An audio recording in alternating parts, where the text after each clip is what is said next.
एक राजा के राज्य में सभी लोग एकादशी का व्रत रखते थे।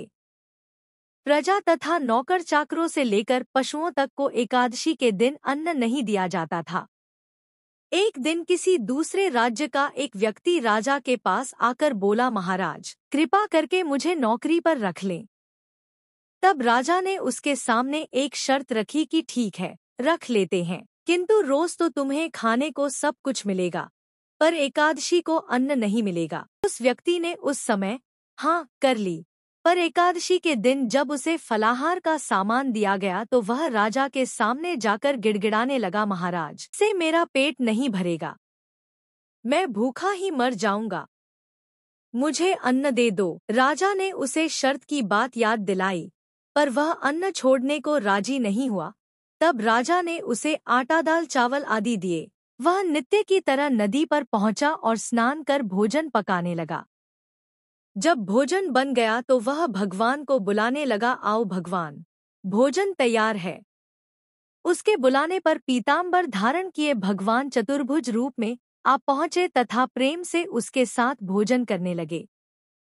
भोजनादि करके भगवान अंतर्धान हो गए तथा वह अपने काम पर चला गया। 15 दिन बाद अगली एकादशी को वह राजा से कहने लगा कि महाराज, मुझे दुगुना सामान दीजिए। उस दिन तो मैं भूखा ही रह गया।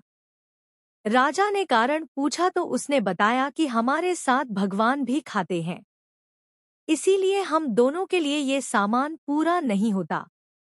यह सुनकर राजा को बड़ा आश्चर्य हुआ। वह बोला, मैं नहीं मान सकता कि भगवान तुम्हारे साथ खाते हैं। मैं तो इतना व्रत रखता हूँ, पूजा करता हूँ, पर भगवान ने मुझे कभी दर्शन नहीं दिए। राजा की बात सुनकर वह बोला, महाराज, यदि विश्वास न हो तो साथ चलकर देख लें। राजा एक पेड़ के पीछे छिपकर बैठ गया। उस व्यक्ति ने भोजन बनाया तथा भगवान को शाम तक पुकारता रहा, परंतु भगवान न आए।